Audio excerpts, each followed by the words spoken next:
Good afternoon, everyone. My name is Lori Richard-Jandrin, and I am the volunteer president for AARP Michigan. Welcome to the Money Matters Ask the Expert virtual series. Thank you so much for being here today. This is the first event in AARP's four-part series held once every quarter on enhancing your financial literacy and the security of your savings. We're doing this series for a very good reason. We are a rapidly aging society, and far too many of us are not ready financially for retirement. Through our AARP surveys, we know a couple of things, including 20% of adults over 50 have no retirement savings, and 61% are concerned they don't have enough money to support themselves in retirement. And that's the question. And the worry that I know is on a lot of your minds. Will you outlive your money? So today we're going to talk about building, protecting, and maintaining your money and how to stretch it across your lifetime, whether you've got a little or a lot. And best of all, we've reserved the majority of our time for you to ask questions of one of Michigan's most revered financial experts. We've had a lot of notable people on our programs, but this one is really special. I am so honored and am pleased to introduce Dewey Steffen, co-founder, CEO, and Chief Investment Officer at Great Lakes Wealth in Northville, Michigan. You know someone really knows their financial stuff when the NBC, ABC, and CBS affiliates in Detroit, the nation's third largest media market, all call on him for financial commentary. You'll also find Dewey featured in publications like Advisors Magazine and Our Detroit. Best of all, he launched a financial planning and wealth podcast that has reached more than 6 million social media viewers called What Dewey Do? I just love that. Dewey has more than 30 years of experience as a licensed investment professional and coins himself as a pro at goals-based financial planning. And he's here today to share his wisdom and expertise with all of us. Dewey, we're so privileged to have you with us here. And I know you want to jump right in and start sharing some golden insights with our audience. But before you do, I want to tell our viewers that this is an interactive event. If at any point you have something to say or want to ask a question, just put it in the chat and we'll do our best to get to everyone. And now it's my privilege to turn it over to you, Dewey. Well, good morning, and thank you, Lori, and welcome to everyone, I guess, afternoon here on the East Coast and maybe still morning there on the West Coast. So, again, thanks so much for having me. As Lori said, my name is Dewey Steffen. I am the co-founder and CEO and current Chief Investment Officer at Great Lakes Wealth here in Northville, Michigan. We are an SEC-registered investment advisory firm. We have clients in 23 states, and we're very proud of what we do.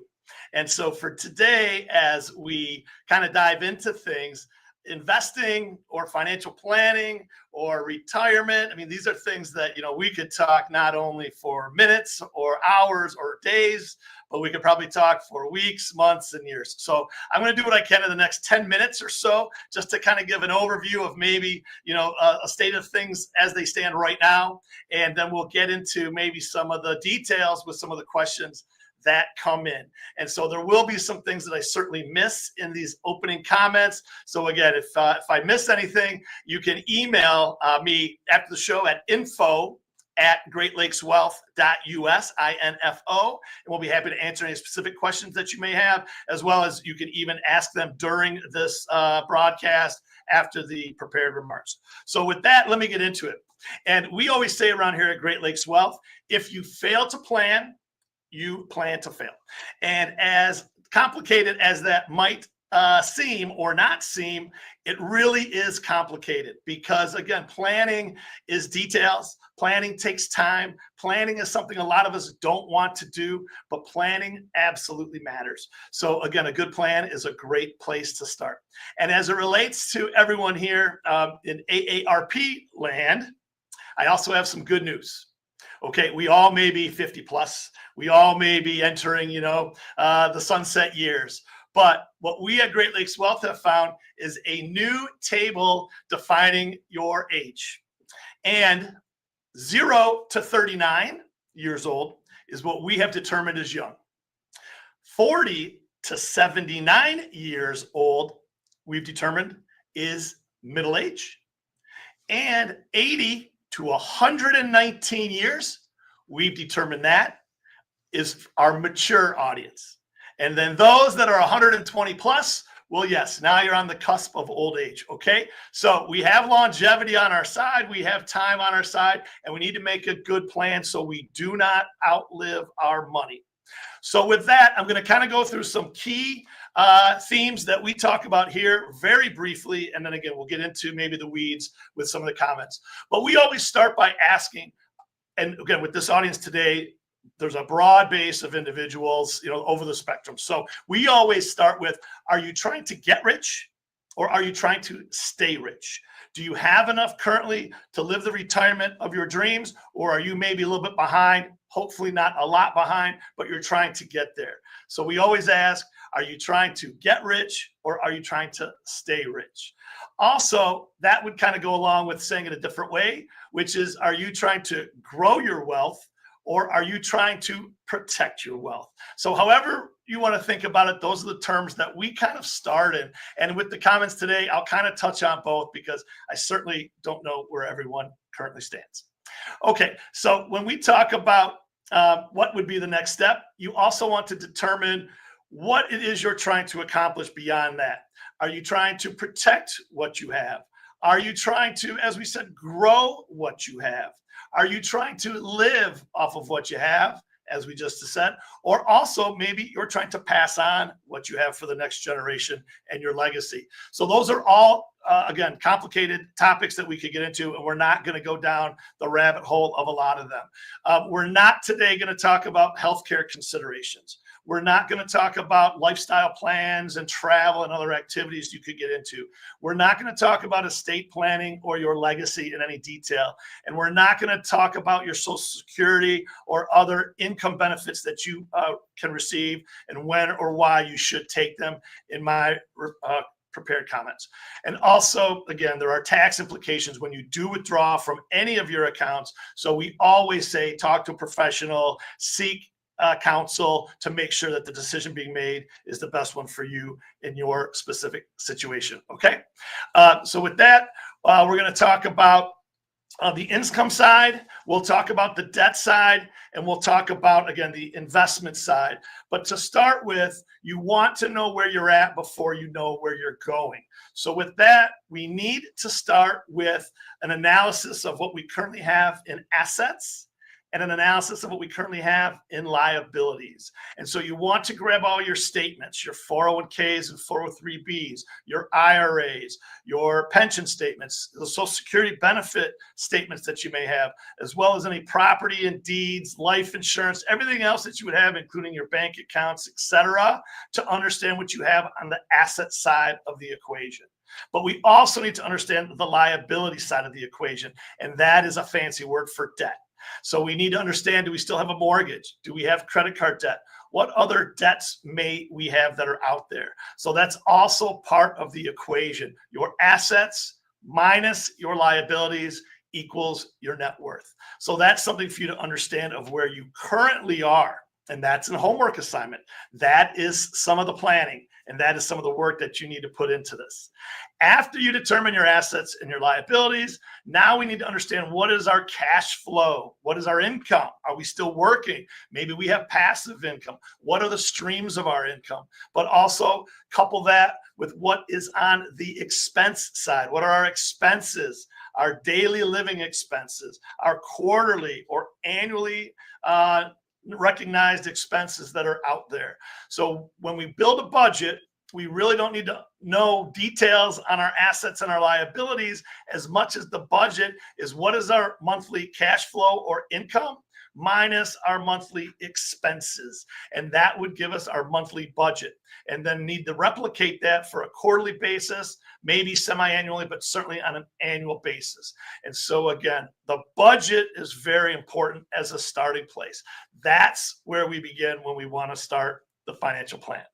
Okay, so after we find out the budget and the details of what our monthly living expenses are, we need to understand what kind of risk profile we have. And when you're talking about your risk profile, you need to know, again, are you a risk taker or are you conservative? There's many places to help you figure that out.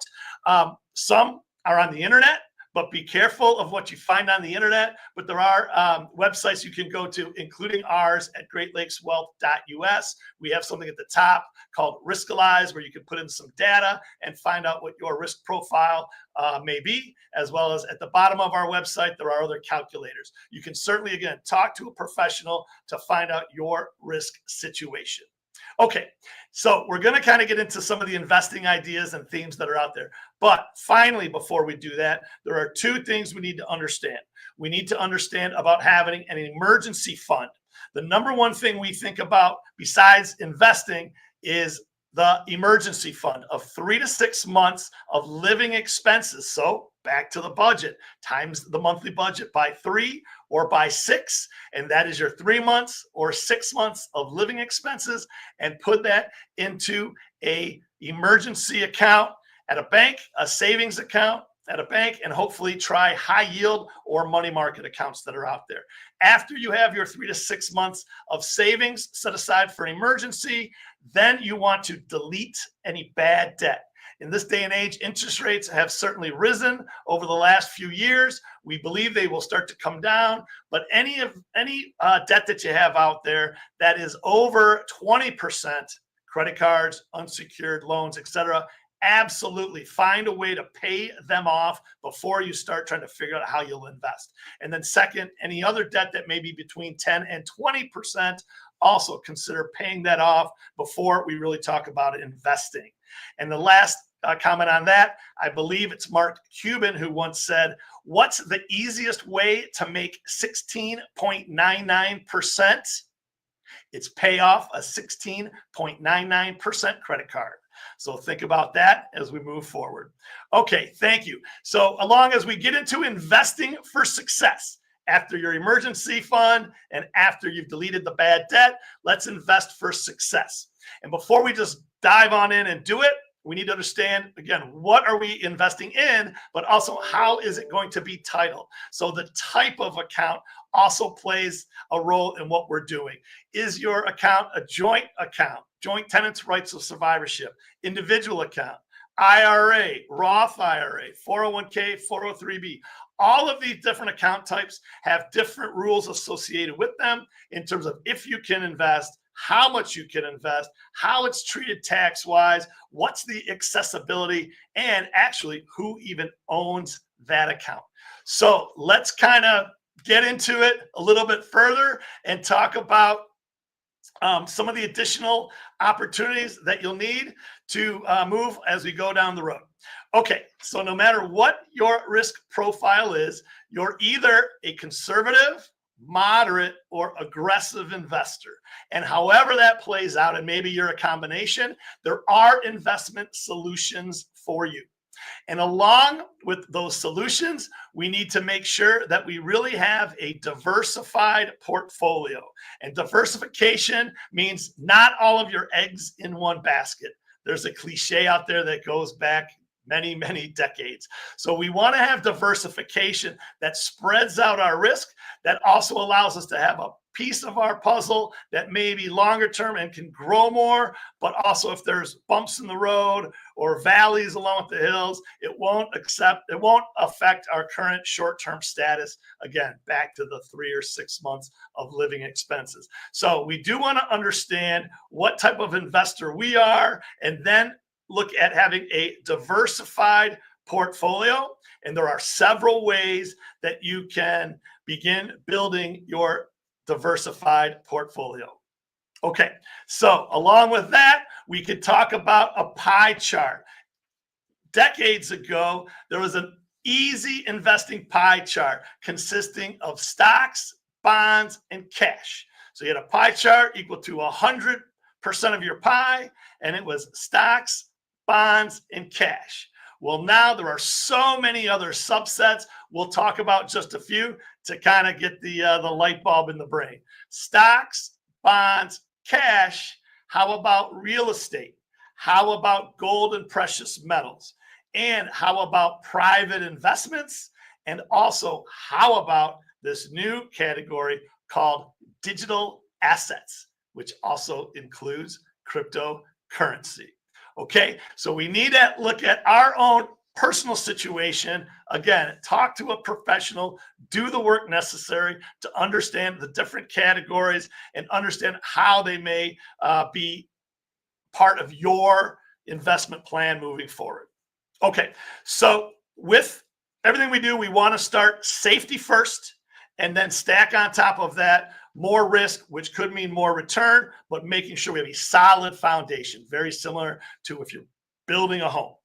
In this current environment, cash, if you find a high yield savings account or money markets, may yield over 4% and as much as 4.5%.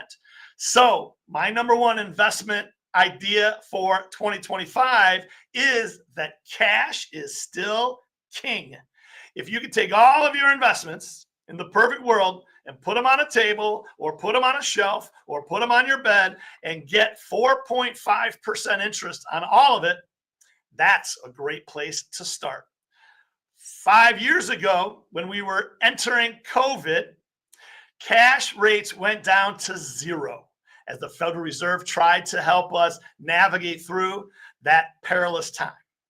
And now with cash rates again over 4% and inflation is back down, according to the government, of under 3%, you have a situation where you can make money net of inflation on your cash. So that's a great starting point. Cash is king, and even bonds are back. On top of that, we then want to look at what's next. And so whether you're a growth investor or an income investor or both, we want to find investments to help you grow your money, and we want to find investments to help you income generate from your money. And they're both very different. Okay, so very common in investing for growth would be stocks, would be other investments like variable annuities. You also can look at private investments, but investing for growth means you need to give it some time. And again, as we are all a little bit older, we really might not have as much time as the younger generation. So we, again, have to recognize where we're at. But in the investment world, the S&P 500 has averaged anywhere between 8% a year and 10% a year over the last 50 to 100 years. The last 5 to 10 years, that average is really higher, maybe in the 15 to 20% range, depending on when you're looking. And we don't think that's fair to calculate your hypothetical future growth profile using that as a comparable. So if you understand that the historic rate of return would be 8 to 10% for stocks, and you can start with 4.5% in cash, that shows you there's more return, but also some more risk associated with it. In addition to the stock market at 8 to 10%, you can also look for income, and that could be income generated by real estate. There are mutual funds focused on income. There are annuities that are focused on income. There are all kinds of different ways that you can generate income on your portfolio, and we think that is absolutely important. And with the Fed now planning to reduce interest rates, typically when interest rates come down, the price of bonds goes up.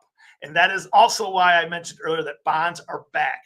We believe you can invest in a bond, also a treasury getting 4.5, or a corporate bond or a bond fund or something even making more. And if the Fed reduces rates further, there is certainly a possibility, if not a probability, your bonds will increase in price. So cash is king, bonds are back, and we do think stocks, and stocks, particularly that pay dividends, matter, will be a great place to be this year. The final two things I'll say before I open it up for some comments, as I've kind of got to the time frame that we want to leave for questions. Let's look at private investments. You have to qualify. There are certain requirements and responsibilities as being a private investor. So it's certainly not for everyone that may be on this call, but talk to your investment professional. See if investing in what is called private credit or private equity would be something that you should consider. Private investments don't have true liquidity. Private investments sometimes have elevated risks. They also have higher minimums, and you have to qualify by your investment or investor profile. So let's keep an eye on that as well.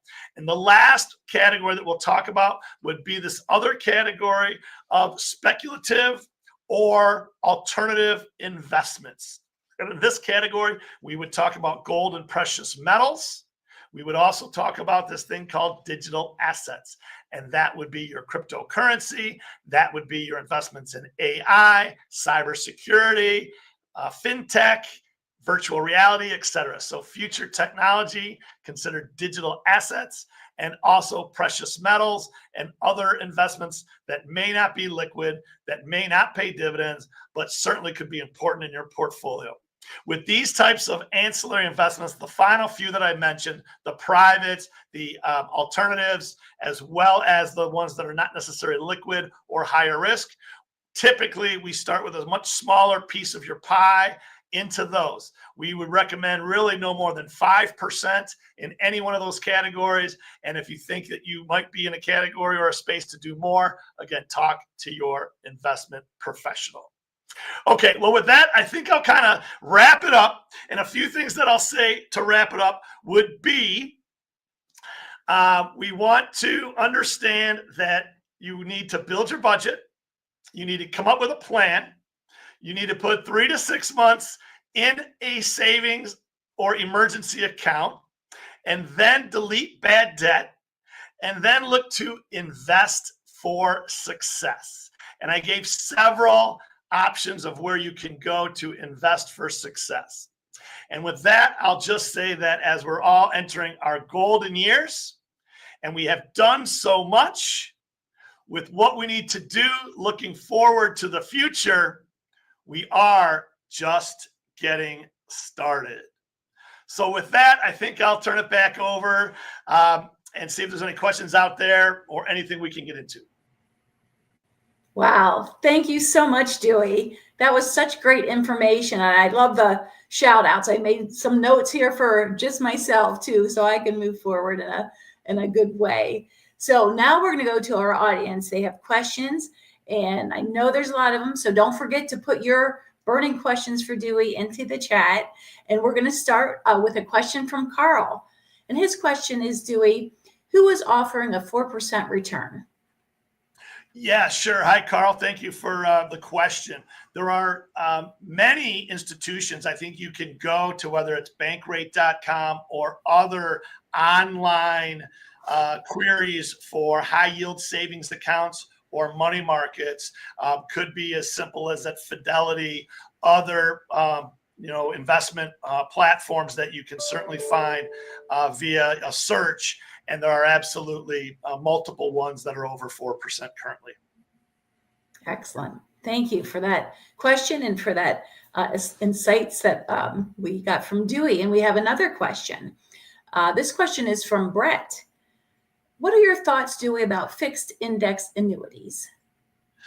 Thank you, Brett, for that question. And a lot of the comments I'll make today as it relates to a specific product or investment, I'll really say it truly depends on your specific situation. With fixed indexed annuities in particular, they are annuities, so there is tax shelter with them, not tax-free, but tax shelter. There are requirements that you may be penalized if you pull them out or withdraw them before age 59 and a half. They do have caps as to how much you can make on your money, but they absolutely have protections. And you typically, with a fixed indexed annuity, are guaranteed at least your return of principal, if not a minimum rate of return. So depending on the situation, fixed indexed annuities are a viable option, but consult your professional for more. Excellent. Excellent questions and great insights again. Now we go to a question from Sadie. Sadie wants to know, what traits or expertise should someone look for in their financial advisor? Ooh, well, that's a great question too. Okay. Well, there is a place you could go on the internet to brokercheck.com. So maybe the first place you would go is brokercheck.com. That's on the FINRA, FINRA website. And that is where you can get a deep dive into any particular investment professional that's registered or an organization as well. So again, besides maybe just doing that broker check, you can also really ask them, are they a fiduciary? Do they work as an RIA? If it's an individual, they would be an IAD, but are they an RIA or a broker dealer? Beyond that, again, you might want to just ask them what types of clients they typically work with. Is that the same type of client you are?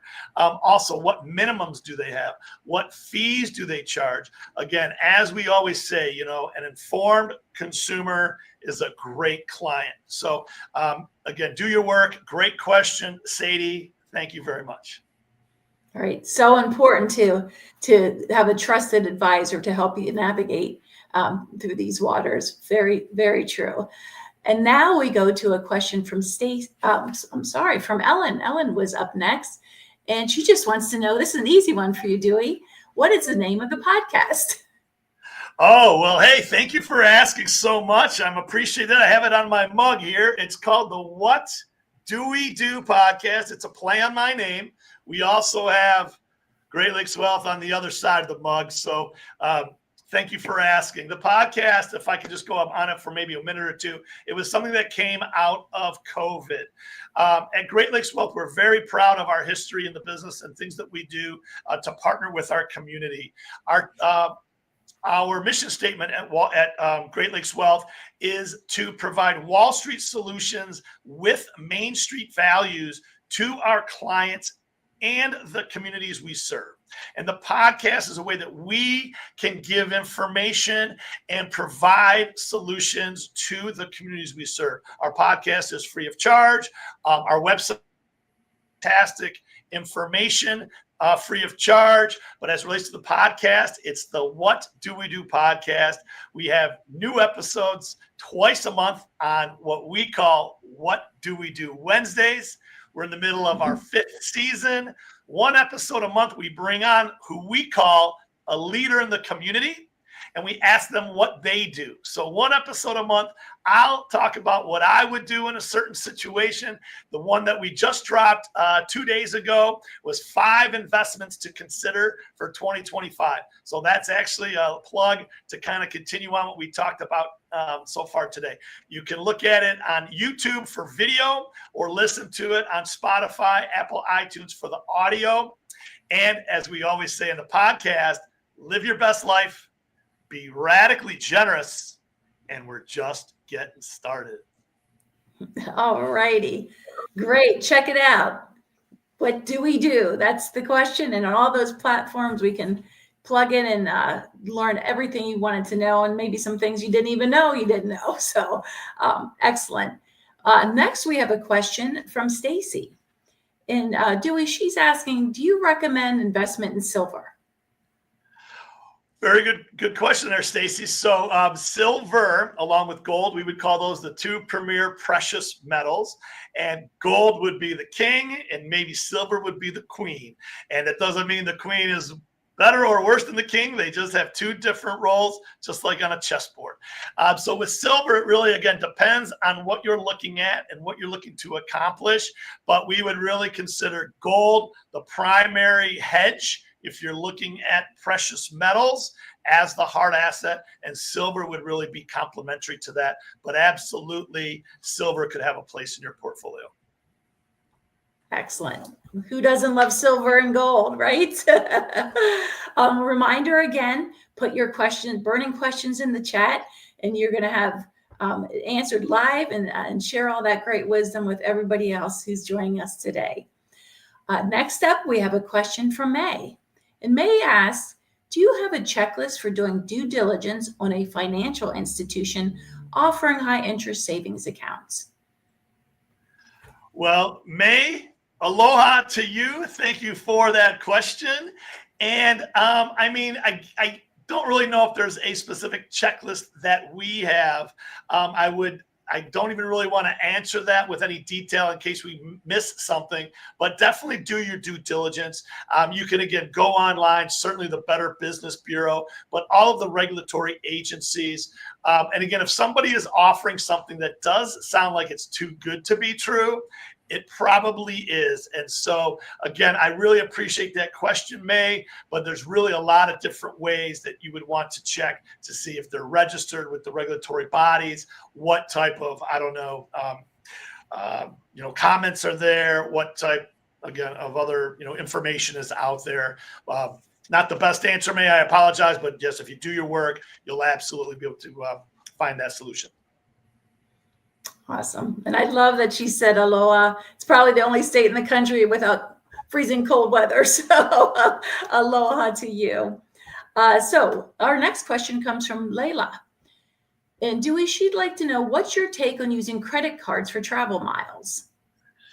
Okay, Layla, well, great question there too. And so we'll take a step back and say credit cards versus debit cards. We always say use your credit card, not your debit card. Debit cards can be broken into a lot more easily than your credit cards from, nefarious folks. So if they have your debit card, it's also much harder to get recourse from the institution when you use your debit card, and it's violated. So credit card over debit card would be our first comment there. And then again, if you're in a situation where you will pay your credit card off on time or early, then using a credit card is a fantastic tool to use someone else's money to get where you need to be, but as long as you pay them back. So whether you're getting travel miles, you're getting cash back at a retailer, whatever the benefits are that come with the credit card, that's absolutely a viable option. But you need to absolutely not just pay the minimum back. You need to pay the entire balance back in full, on time, or early. The other comment I'll make, Layla, is a lot of credit cards these days do have fees. They have annual fees associated with them. So please be very careful on that and understand exactly how that fits into your specific situation. Excellent. Great question, though. With so many credit cards out there in the market offering so many in rewards, it's very insightful, especially as we're planning travel in the next year. Thank you, Dewey, for that response. Next, we have from Sharon. And Sharon asks, should we trust online banks? Okay, Sharon. Well, there's a broad-based answer, broad-based question. So I'll try to give a non-broad-based answer.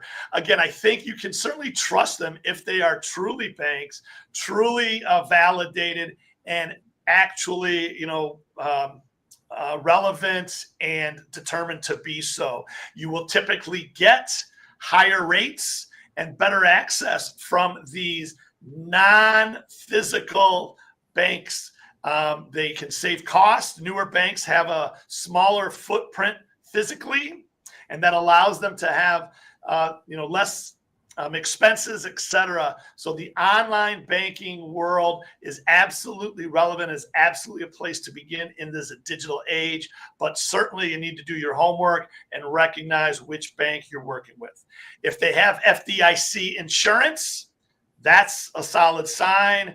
And whether that's JP Morgan Chase or Wells Fargo or whoever else versus an online bank you never heard of, if they have FDIC insurance and you keep your money within the FDIC rules, you will be insured either way. Excellent. And the common theme I'm picking up, Dewey, due diligence, do your homework.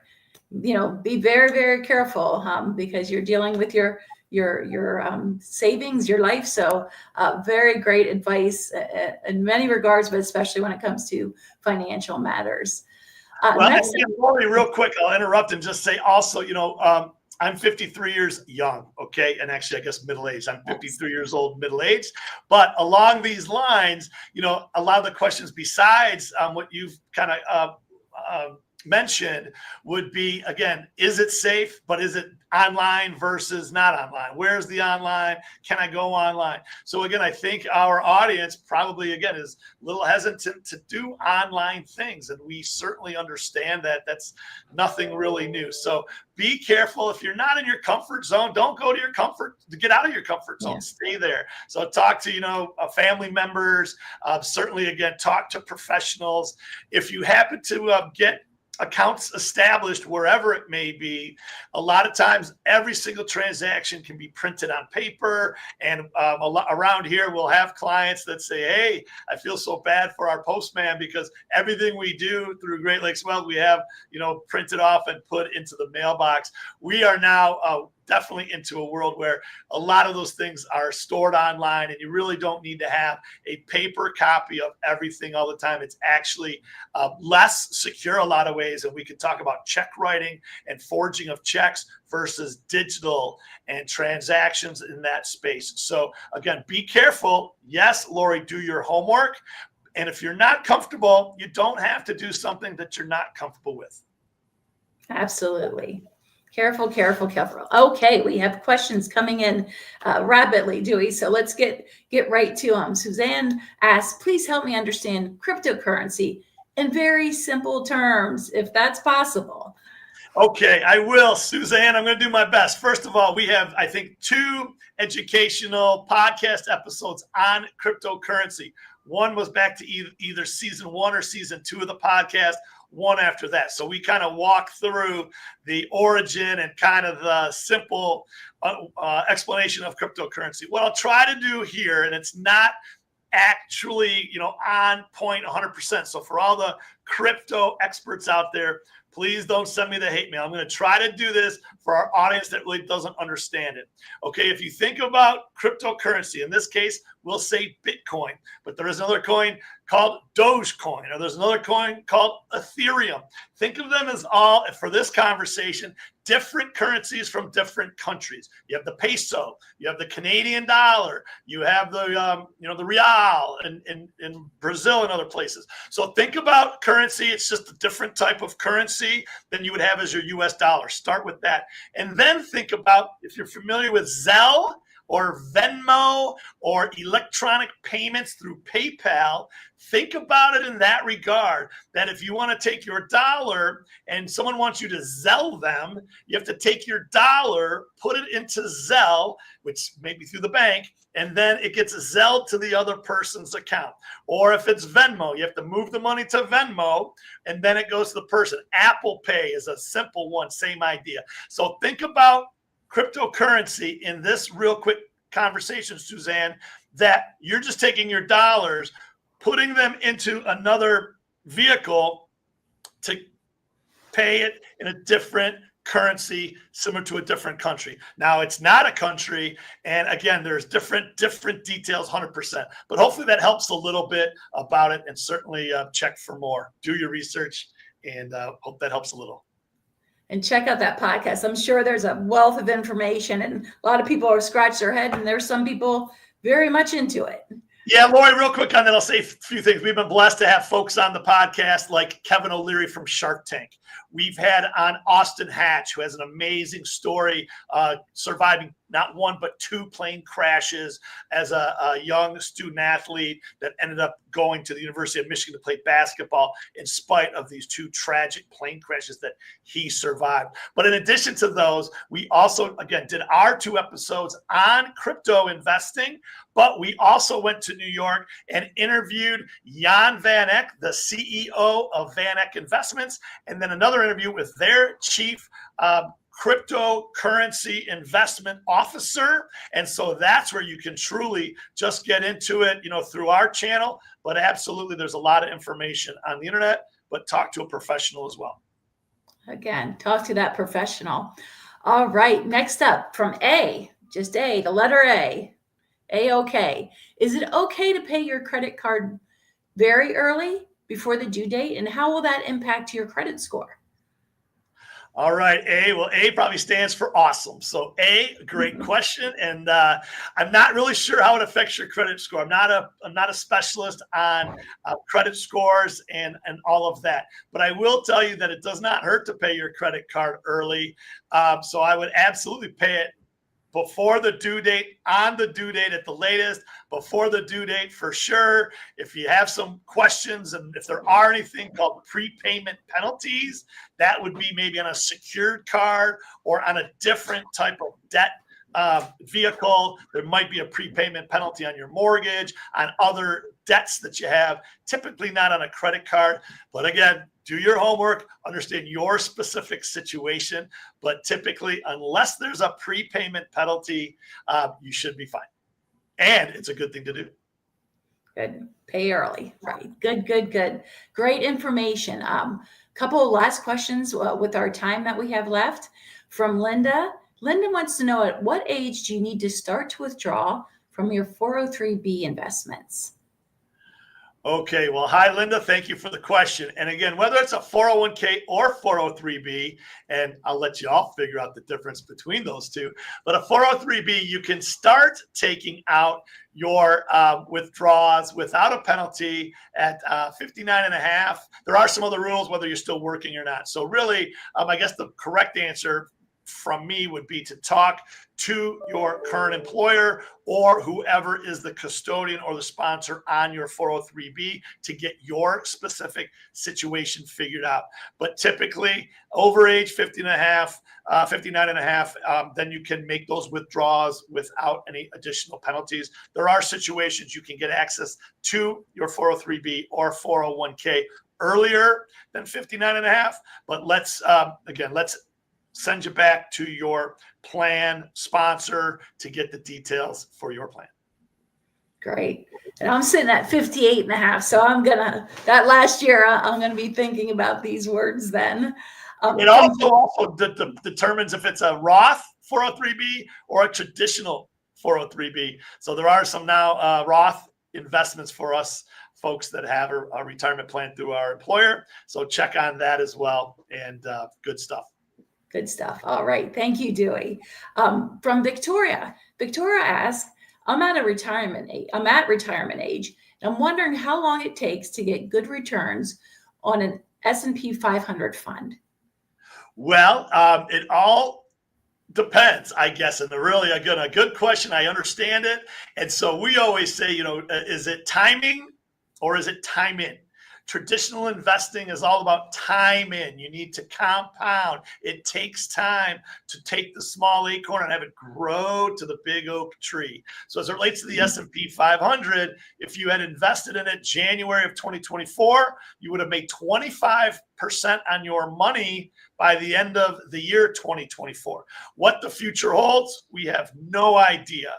Past results are not indicative of future performance. However, we can go back and look over the last 50 to 100 years and really try to figure out. But for this conversation, we would say you really need to give those S&P investments a minimum of 5 years to maybe as much as 8 years to have what we call a full cycle of investing. That's a business cycle. That's an economic cycle. That's a stock market cycle. So we may be in the golden age and we may have another 25% year this year, but we also could have a negative year.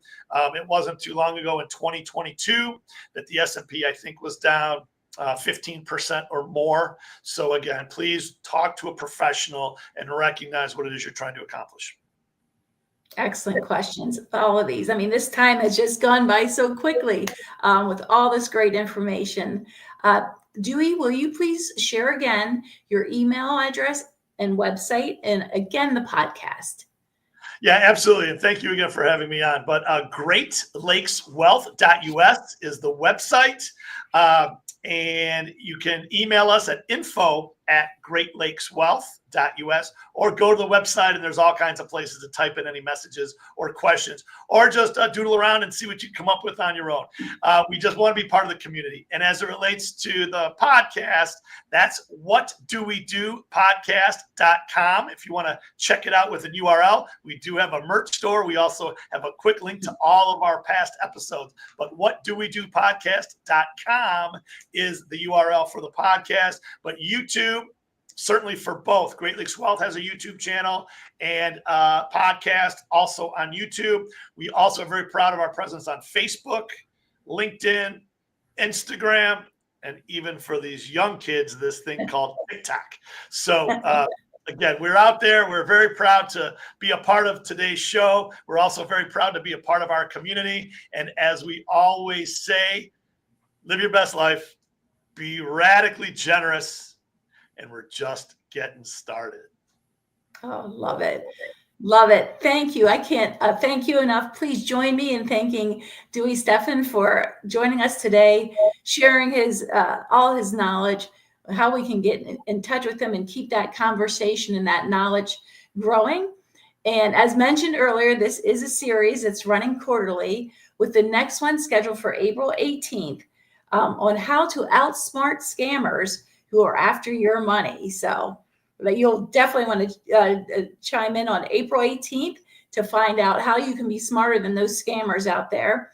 On July 18th, we'll be talking about planning your money's afterlife, from charitable donations to inheritance. So July 18th is our next one in the series. And then on October 17th, we'll be talking about planning your money's afterlife.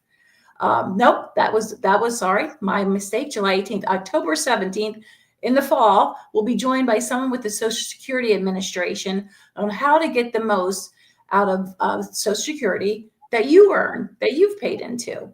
And they're all free virtual events where you get to ask experts like Dewey your burning questions. The link to register is in the chat, or you can use the QR code on the screen. Thank you all so much for coming. Dewey, again, thank you. Stay warm, stay safe, keep your money safe, and we'll be sure to have a wonderful retirement with those thoughts in mind.